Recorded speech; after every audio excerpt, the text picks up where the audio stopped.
पल मनाओ केसरी त्योहार। विमल बोलो जुबान Kesari.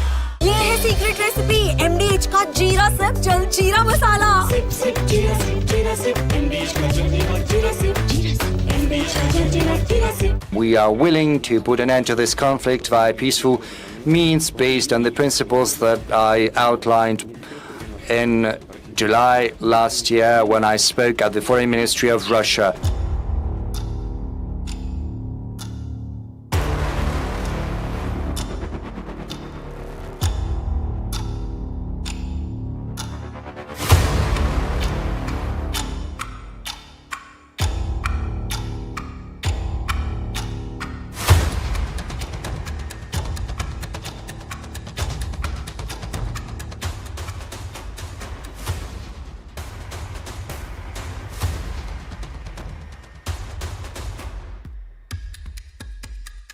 Putin squarely blamed Kyiv for the failure of peace negotiations, accusing Ukraine's leadership of refusing dialogue.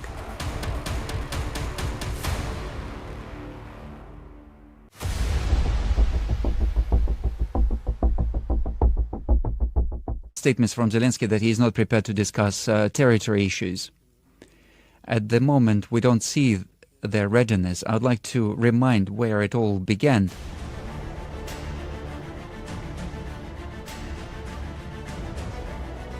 Rejecting allegations against Russia, Putin claimed Moscow did not start the war. Putin blames roots of Ukraine conflict lie in 2014 anti-constitutional coup. We did not start this war. This war began as a result of the anti-constitutional military coup in 2014 and then commencement of the military action against its own citizens in the southeast of Ukraine.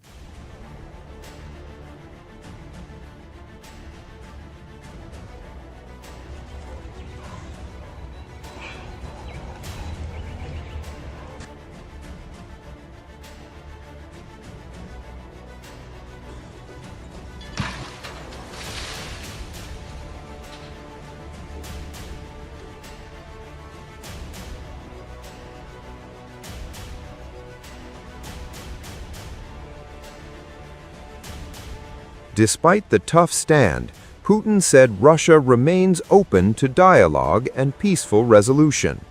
We also would very much like to live in peace next year, getting rid of military conflicts, and I reiterate, we actually would very much like to resolve all contentious issues by way of talks.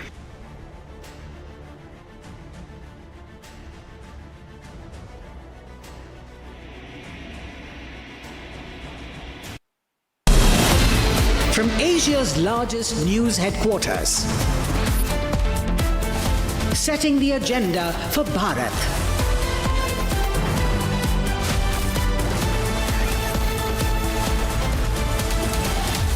You're watching Republic.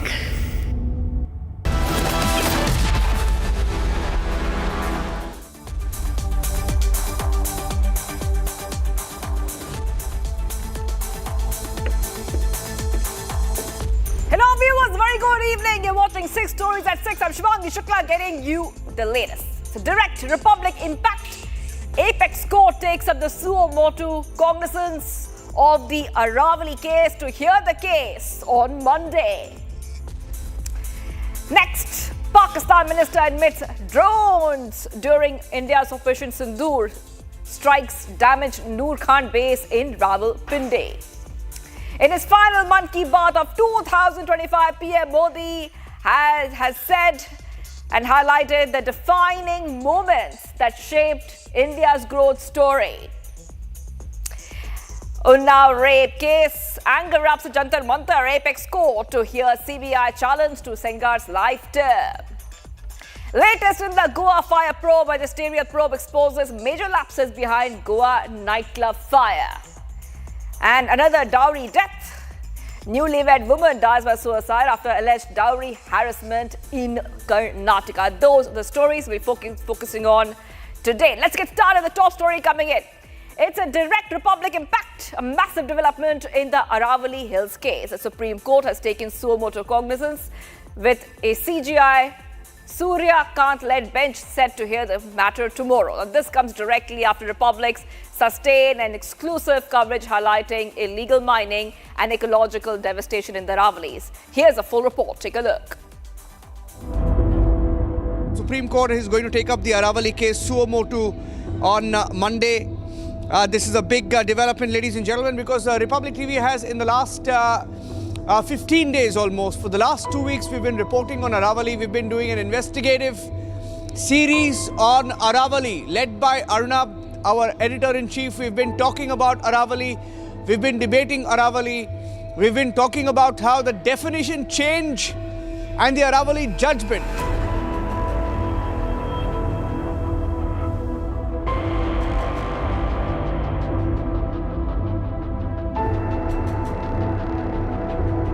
A direct Republic impact, a major breakthrough in the fight to save the Aravali Hills.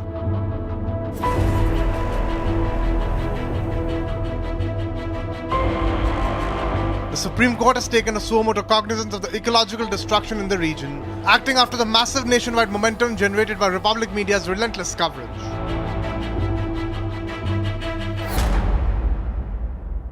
For days, Republic's Save Aravali campaign has been running in full force on the ground, online and across the country, amplifying public voices and demanding accountability.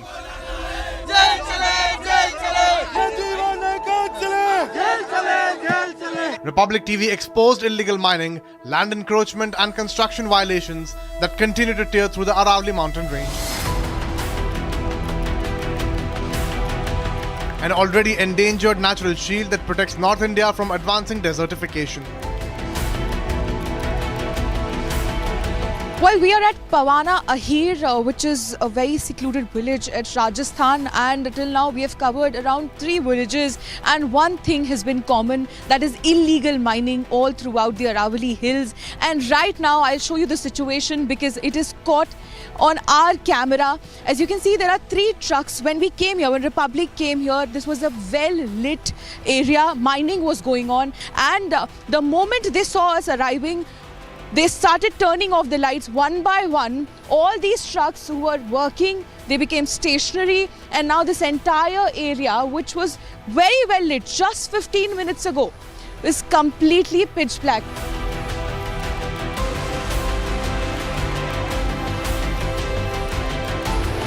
$600 homes are to be demolished or gone in this project, and around 800 hectares of land will be given to the Kamlesh Mehta Mining Company if this project is executed. And all these local villagers are protesting, and they're claiming that on 28th of January a huge protest will be unfolded if actions are not taken in time. And now the matter is set to be taken up by the Supreme Court tomorrow, with CJI Justice Suryakant leading the bench. All eyes right now are going to be on what happens on Monday in the Supreme Court, which has taken on this matter suo motu. It's a vacation bench led by the Chief Justice of India, Justice Suryakant. A few days ago, our editor-in-chief had interviewed the former Chief Justice of India, Justice Gavai, who passed this judgment, who had spoken about how everything had been taken in accord in this judgment. But it will be very crucial to really understand the stand of this bench now as to what lies ahead and what will be the future of the Aravali Hills and ranges as we know them today. Republic from the beginning demanded Supreme Court to step into the matter, reconsider the definition. Ladies and gentlemen, the job of the Supreme Court of India is not to consider all points of view and then agree with the government. The Supreme Court of India has a right to take that stance. Technically, nobody can question it. But there is something called logic, sensitivity, and precedent. Ladies and gentlemen, the Supreme Court went against the amicus curiae, the friend of the court.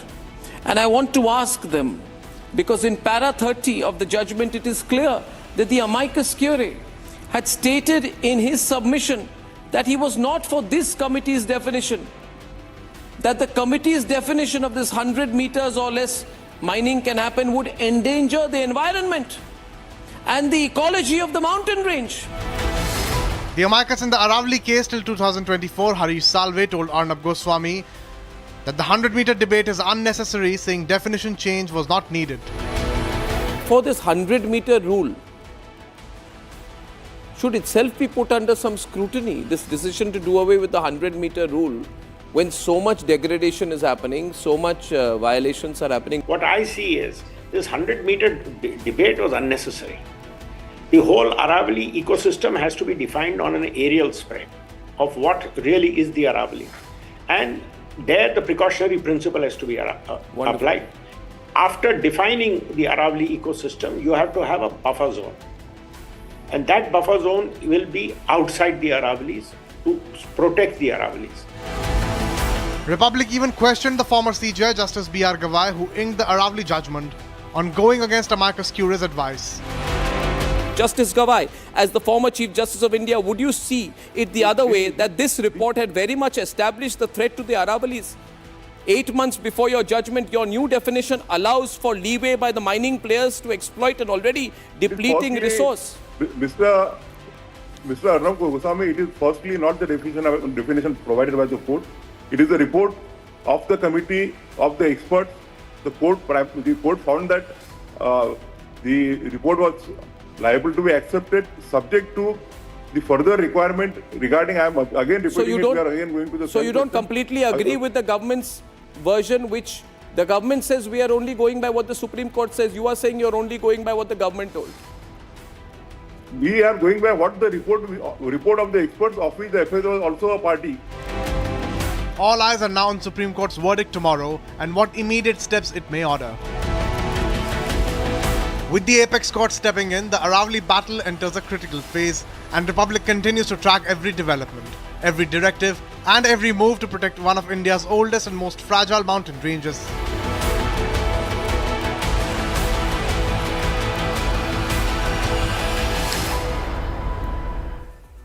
Viewers, Pakistan's Deputy Prime Minister Ishaq Dar has dropped a bombshell after he confirmed and admitted that India's Operation Sindur targeted and severely hit the country's very crucial Noor Khan Air Base. Ishaq Dar categorically said that a total of 80 drone attacks were targeted in Pakistan. Remember, the Indian Army presented photos and video proofs in May showcasing destruction of terror targets in Pakistan during Operation Sindur. Take a look.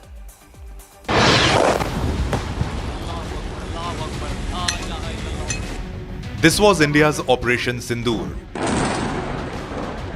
Attack हुआ है नूर Khan base पे. 9 major launch pads destroyed. Over 100 terrorists killed. सारी मस्जिद उड़ गई. सारी मस्जिद तबाह हो गई. A response India gave to Pakistan after the Pahalgam terror attack, in which Pakistan-backed terrorists killed 26 innocent civilians. Now, in a stunning admission, Pakistan's Deputy Prime Minister Ishaq Dar made a big admission. Dar revealed and admitted that India's Operation Sindur targeted Pakistan's strategic Noor Khan Air Base. Pakistan में उन्होंने missile मारने शुरू कर दिए मुख्तलिफ जगह पे, और इसके साथ साथ आपको याद होगा कि अपना ड्रोन्स पाकिस्तान की तरफ भेजे, जो कि करीबन 36 घंटे में 80 की तादाद पे पहुंच गए. Noor Khan is a major Pakistan Air Force air base situated in Rawalpindi's Chaklala and was among the 11 air bases hit by Indian strikes during Operation Sindur. The Pakistani government acknowledged the impact of India's strategic and precision strikes on their military installation. Ishaq Dar categorically said that a total of 80 drone attacks were targeted in Pakistan. However, he also boasted that 79 of them failed, but one was successful, that hit the Noor Khan Air Base, but did not reveal that Noor Khan was just one of the 9 bases that was struck by India. Pakistan में उन्होंने missile मारने शुरू कर दिए मुख्तलिफ जगह पे, और इसके साथ साथ आपको याद होगा कि अपना ड्रोन्स पाकिस्तान की तरफ भेजे, जो कि करीबन 36 घंटे में 80 की तादाद पे पहुंच गए. 79 आउट ऑफ 80 ड्रोन जो थे उसको न्यूट्रलाइज कर दिया गया, और एक सिर्फ ये ड्रोन था जिसने हल्की सी एक मिलिट्री इंस्टॉलेशन पे थोड़ी सी यानी उसको डैमेज किया, और कुछ वहाँ जख्मी हुए. Meanwhile, Prime Minister Modi today hailed Operation Sindur in the 129th episode of Mann Ki Baat, saying that today's India does not compromise on its security. इस साल ऑपरेशन सिंदूर हर भारतीय के लिए गर्व का प्रतीक बन गया।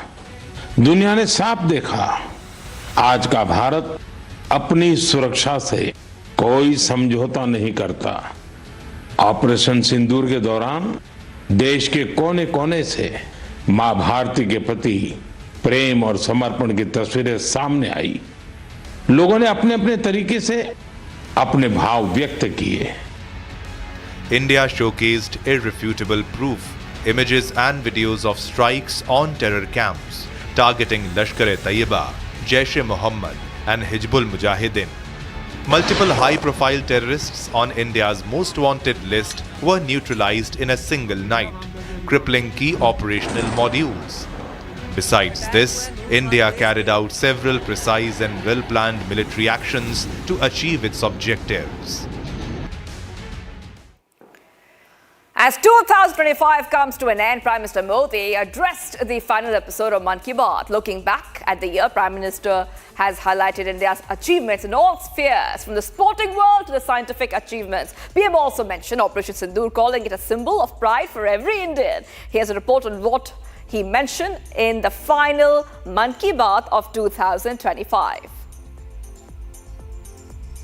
Recalling moments of pride for India, Prime Minister Narendra Modi today addressed the last edition of Mann Ki Baat for the year 2025.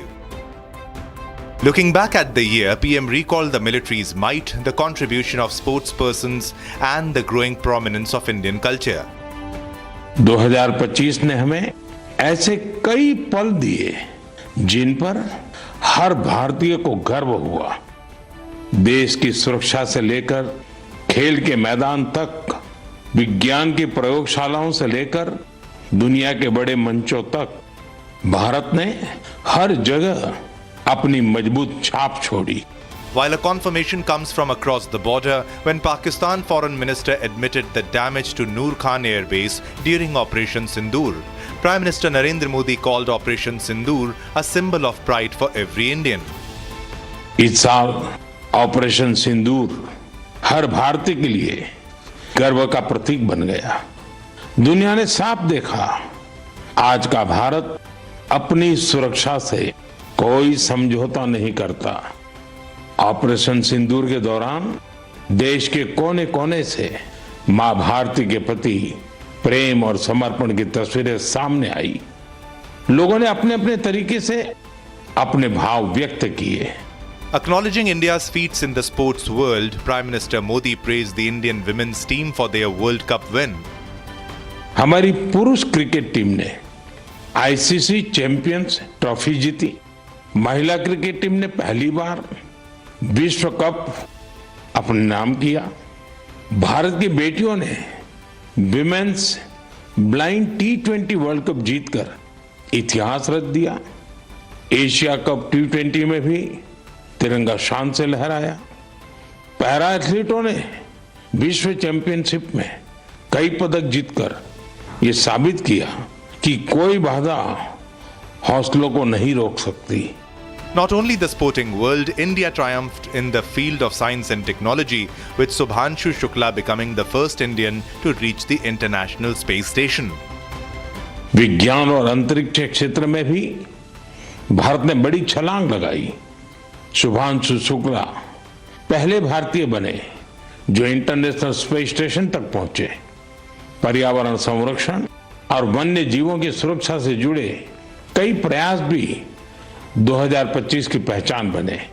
India has been witnessing a hike in cultural tourism, another aspect that was addressed by the Prime Minister in his final Mann Ki Baat for 2025.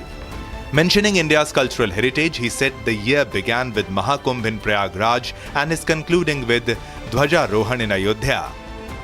2025 में आस्था, संस्कृति और भारत की अद्वितीय विरासत सब एक साथ दिखाई दी।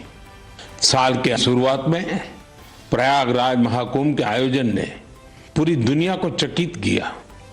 साल के अंत में अयोध्या में राम मंदिर पर ध्वजारोहण के कार्यक्रम ने हर भारतीय को गर्व से भर दिया। PM Modi also reiterated his bid for unity and cultural amalgamation in Mann Ki Baat, highlighting the achievements of Kashi Tamil Sangam. देश के भीतर भी तमिल भाषा के प्रचार के लिए लगातार काम हो रहा है। कुछ दिन पहले ही मेरे संसदीय क्षेत्र काशी में चौथा काशी तमिल संगम हुआ। अब मैं आपको एक ऑडियो क्लिप सुनाने जा रहा हूं। आप सुनिए और अंदाजा लगाइए तमिल बोलने की कोशिश कर रहे ये बच्चे कहाँ के हैं। वणक्कम भारत அரசங்கத்தல ஓரே பாரதம் உன்னத பாரதம் நடத்தப்பட்ட காசி தமிழ் சங்கமம் 4 தமிழ் கற்போம் ನಾನು ரொம்ப கார்க்கே உதாரணத்துக்கு ಏನು ತಮಿಳಿல் ಇಂಟ್ರೊಡಕ್ಷನ್ ಕಾಸಿಯೋಡು ಭೂಮಿಲ್ ನಾನು ಪಾಯಲ್ ಪಟೇಲ್ ಅರಸು ಕ್ವೀನ್ಸ್ ಇಂಟರ್ ಕಾಲೇಜ್ की मानवी अनेवरकुम ಏನು ವಣಕ್ಕಂ। As we move in 2026, India looks forward to celebrating its 77th Republic Day, and we lead in with a vision. Viewers, in a major Republic impact, the Supreme Court tomorrow is all set to hear CBI's plea over the High Court order on Sengar's bail. However, anger continues to erupt over the High Court order as a victim and supporters sat yet again in protest in the national capital. In New Delhi's Jantar Mantar witnessed a lot of protests by the women's activists against the High Court order. Here's a report on what unfolded throughout the day.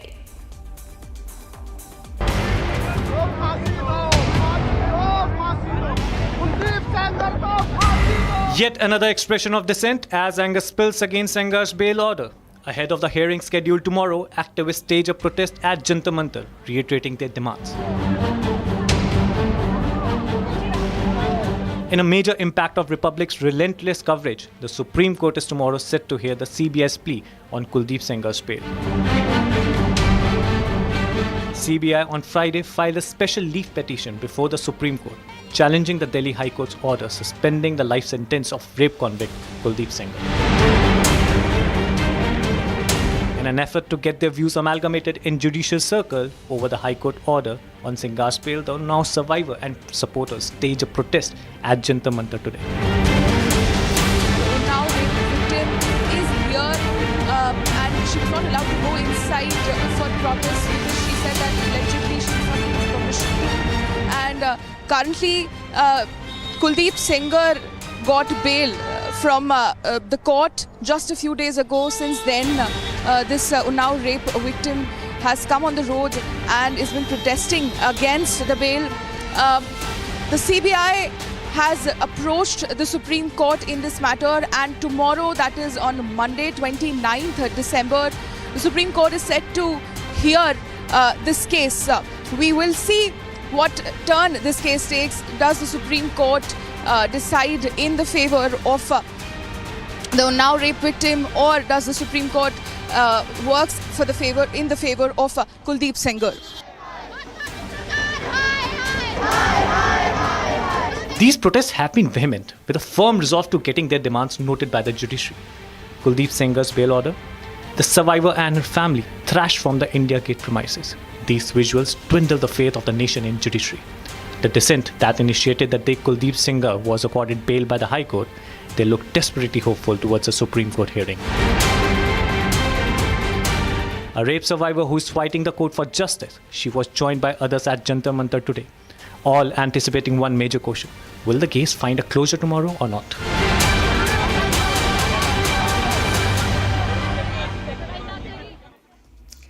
Viewers, the Goa Fire Club incident shocked the entire nation. A case of serious negligence on all levels. Now, with all the three owners now facing the law, a new magisterial inquiry report has raised eyebrows over the role of the Panchayat and other government departments. A series of negligence, collusion and systemic failure that led to the death of 25 innocent people. Here is what the probe is telling so far.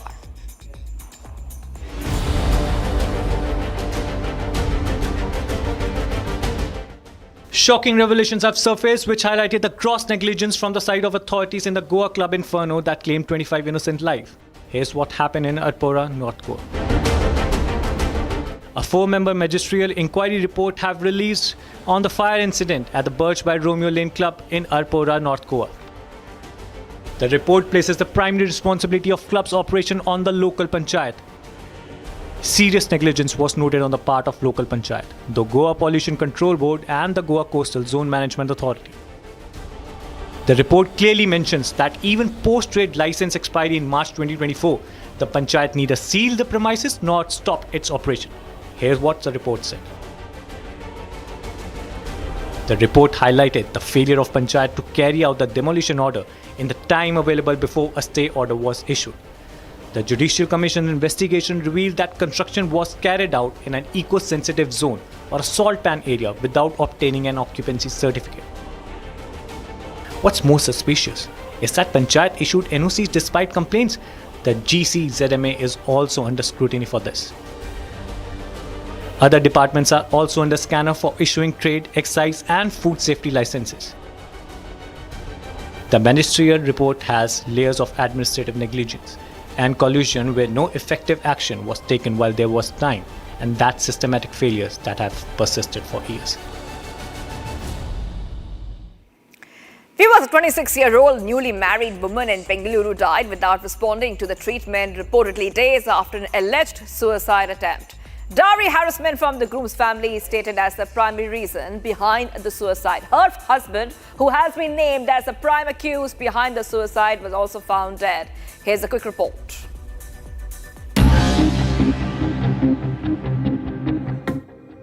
26-year-old newly married woman in Bengaluru tragically passed away without responding to the treatment after allegedly attempting suicide.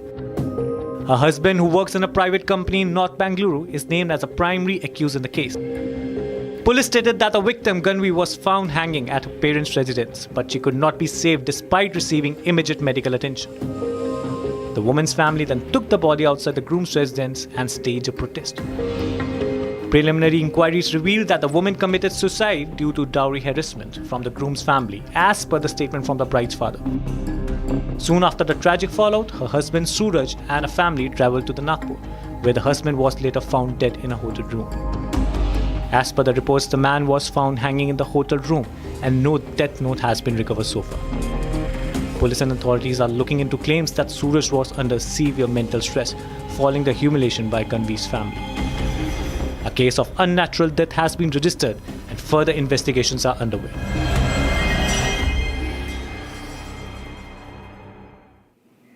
And viewers, all we have for now on 6 Stories at 6, but do not go anywhere. Coming up next, Get Me Right with Abhishek Kapoor.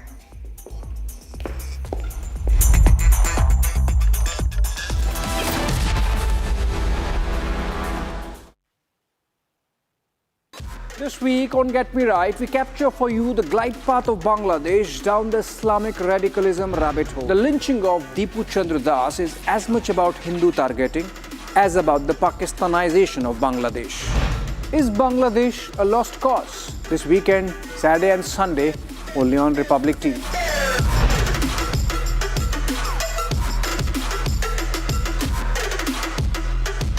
आधे bowl दही में 4 चम्मच MDH चटनी पुदीना मसाला डाला, stir करो, पुदीना चटनी तैयार। MDH चटनी पुदीना मसाला।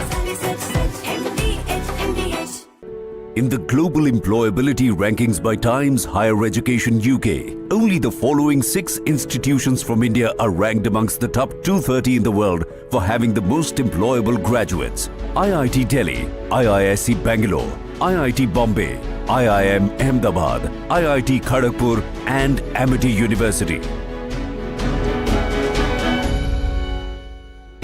प्योर सूजी पास्ता उबालो मिलाओ और खाओ 8 मिनट में तैयार क्या टेस्ट है सबका राजा हार्डकोर मसाला केसरिया से मन जोगी हुआ रे दिल झूमे देखो मतवारा हुआ रे केसरिया से मन जोगी हुआ हर पल मनाओ केसरी त्योहार विमल बोलो जुबान केसरी ये है सीक्रेट रेसिपी MDH का जीरा सिप जल जीरा मसाला। सिप सिप जीरा सिप MDH का जल जीरा सिप MDH का जल जीरा SIP.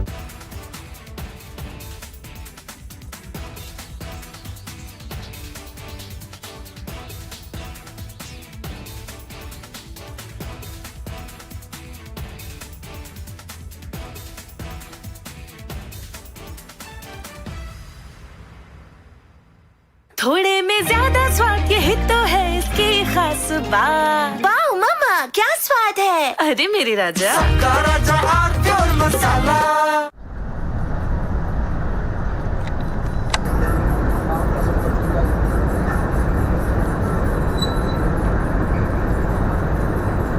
We just now felt this entire mountain shiver because there are blasts going on. As we were telling you, usually for the limestone mining, the acceptable range of the blast is around 1 meter. And that won't be so harsh that we could feel this entire mountain, feel shake.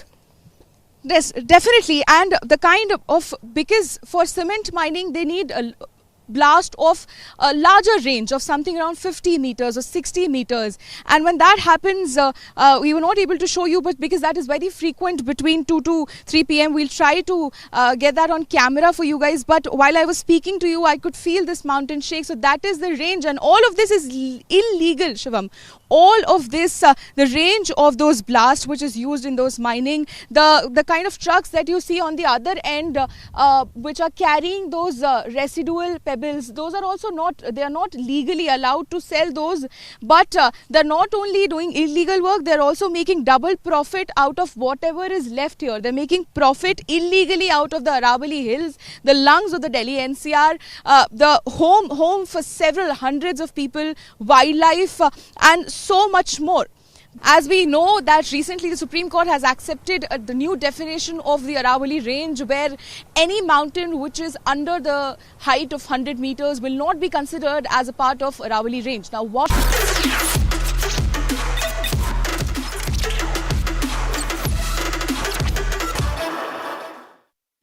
Hi there, welcome back to this week's Get Me Right, your favorite deep dive show on stories contemporary and consequential for India. This week I bring to you up to speed on what's happening in Bangladesh, a neighbor that's become a radical hellhole of Islamist thugs. The trigger might be the mob lynching of a Hindu, Deepu Das, but the portents do not look good. Not for Bangladesh, nor for India. Let's go deeper.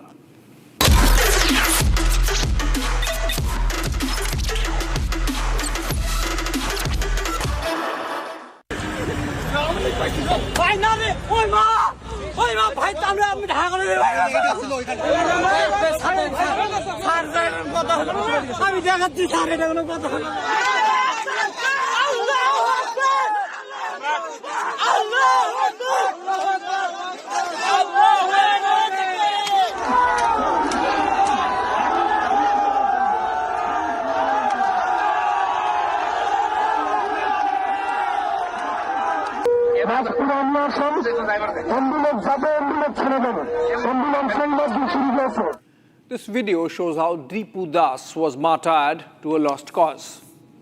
He was in police custody when a bloodthirsty mob of radicals snatched him and killed him on charges of blasphemy. What was the blasphemous act? Deepu, a Dalit, while facing the mob, said, "All religions are equal." That was blasphemy for the jihadis. The impotent, illegitimate and ineffective Muhammad Yunus government has sought to convey some action. 12 of the jihadis have been arrested, and an assistant to the chief advisor visited the Dalit family and assured all government help. In many ways, the Yunus regime has shepherded Bangladesh's slide into the radical Islamist hellhole that it has become over the last 18 months since the ouster of the Sheikh Hasina government. The jihadis are out on the streets, the mob rules, policing is ineffective, army remains in perpetual standby mode, judicial systems have been co-opted, political witch hunt is the rule, democracy is increasingly becoming an exception, at least till elections happen. There's that famous Panchatantra fable. A king had a favorite monkey, so trusted that he would rather have the monkey around than the sage advisors. One afternoon, the king wanted to have a nap. He gave his sword to the monkey to keep a watch. In came a fly, a housefly, and hovered around the king's face and plonked on his nose. The monkey, realizing that to be an affront, used the sword to get rid of the fly, chopping off the king's nose in the bargain. In the context of Bangladesh, events We know who the monkey is. The king, the powers who forced this regime change through a curated coup behind the facade of a student protest. We know those were not the protests they were projected to be. Just a recap. They just look like any other young person. You will not recognize. But when you see them in action, when you hear them speak, you'll be shaking. They shook the whole country by their speeches, by their dedication, their commitment. They said, you can kill us anytime you want, but we are not giving up. And he is known as to be the brain behind the whole revolution. But for now, it's not the king being visited the wages of misdeeds, but the people of Bangladesh paying the price. Deepu Das was killed in the rioting that engulfed Bangladesh post the death of activist Osman Hadi, head of Inqilab Mancho. Hadi was not directly connected with the July uprising of 2024. He was more a participant in protests in the Dhaka district of Rampura and not a leader in the movement. He set up his own platform, the Mancho, with more pronounced positions on the Awami League, on India, and the future of Bangladesh. Among others, he sought complete ban on Hasina's party and released the map which showed parts of India's northeast as part of a greater Bangladesh. He increasingly positioned himself as more radical than even the National Citizen Party formed by the student leadership of the July 2024 coup.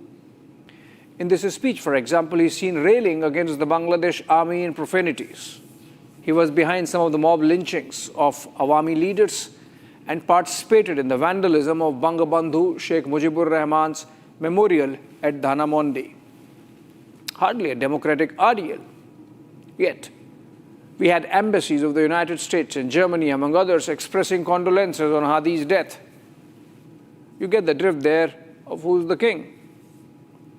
It is not coincidental that a week after Hadi's death in a targeted killing, the Yunus regime has taken the formal decision to ban Awami League from participating in the upcoming general elections early next year.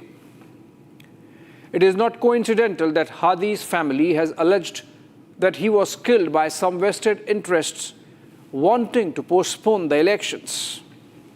Who benefits if elections get delayed? Obviously, the present regime or the Jamaat. It is not coincidental that an anti-India spin was sought to be given to the killing. Again, who benefits with that diversion? The present regime. It is to that whipped up anti-India sentiment that the life of Deepu Das was lost. Look at the chronology. Since coming to power, Yunus regime lifted the ban on the Jamaat-e-Islami, the same political group that fought alongside Pakistan Army and against the independence movement in the liberation war of Bangladesh in 1971. Since coming to power, the Yunus regime has released over 200 hardcore radical jihadis, including the likes of Jashimuddin Rahmani, who inspired Hadi to take strong Islamist positions. And these are not just anti-India forces. Groups like Al-Qaeda and Islamic State, or homegrown Hizb ut-Tahrir and Ansarul Bangla team, the ABT, have become active and are capturing public discourse right under the nose of Yunus. Add to it the activation of Dhaka cell in Appara, the ISI headquarters in Rawalpindi. The fact that at least 5 top generals of Pakistan Army, including the ISI chief, have visited Bangladesh this year proves that Yunus has worked to a plan. That of letting slow poison of radicalization lace the public life. Let anti-India forces spread their tentacles even as his administration creates a vacuum by first clamping down on the Awami League and then subtly throttling even the BNP. Hear these voices. They didn't only want to burn the building, they wanted to murder the staff of the Islam. So we have entered, এটা ফখরুল ভাই খুব সুন্দরভাবে বললেন যে we have not only to just react, stand together, but we have to respond. We have entered into an era of murder. মত প্রকাশ তো অনেক দূর হয়ে গেছে, এখন বেঁচে থাকার অধিকারের ব্যাপারে সে আপনারা এখানে আপনাদের সঙ্গে আমরা আছি, আমাদের সঙ্গে আপনারা থাকবেন। ধন্যবাদ। This is Mahfouz Anam, editor of Daily Star, a newspaper that fully backed the July uprising against Sheikh Hasina and supported Yunus' government. He now fears for his life and says murder rules Dhaka. Quote, they did not only want to burn the building, they wanted to murder the staff of Daily Star. We have entered an era of murder. Freedom of expression is a distant dream in Bangladesh. Now the fight to stay alive is there.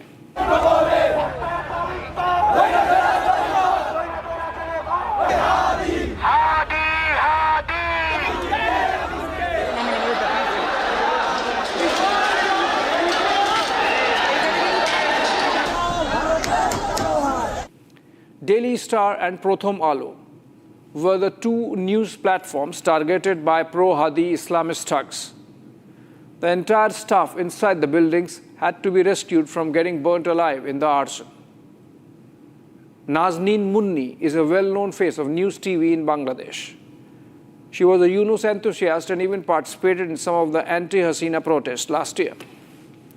On Wednesday, in a Facebook status update, she wrote, using the name of the Metropolitan Committee of the Anti-Discrimination Movement, 7 to 8 people came to my office and threatened me, saying that if I did not quit my job, they will set my office on fire like Prothom Alo and the Daily Star. Tell me, from whom should I ask for security? Unquote. It is likely that she is being targeted for being a woman who is not falling in line with the jihadi zeitgeist of the times in Dhaka. Majority of student leadership of July uprising, part of the National Citizen Party, now lives in security under the watch of gun-toting guards. They thought revolution would give them a halo, a veneer. It has condemned them instead to the dark shadow of Islamic jihad. Not that there is no pushback. The children of the 1971 Liberation War have still some elbow room left, as this protest at Chayanat, the cradle of Rabindra Sangeet in Bangladesh, showed. Sheikh Hasina is not giving up, marshalling her presence online and Awami resources on the ground to remain relevant with a fight back. The world is taking note as well. Concerned US congressmen have written to Yunus. New York Times took note of Deepu Das killing, even if after 5 days. The BBC followed after 7 days. In the ultimate analysis, this is about Bangladesh. The nation is going through an existential crisis. From the 1952 language movement to the 1971 Liberation War until recently, the Bangladesh project was one based on language and culture, vis-a-vis Pakistan, which was based on religion. If Pakistan came up as the first Islamic country formed on the Kalma, remember, not even Saudi Arabia, Bangladesh was its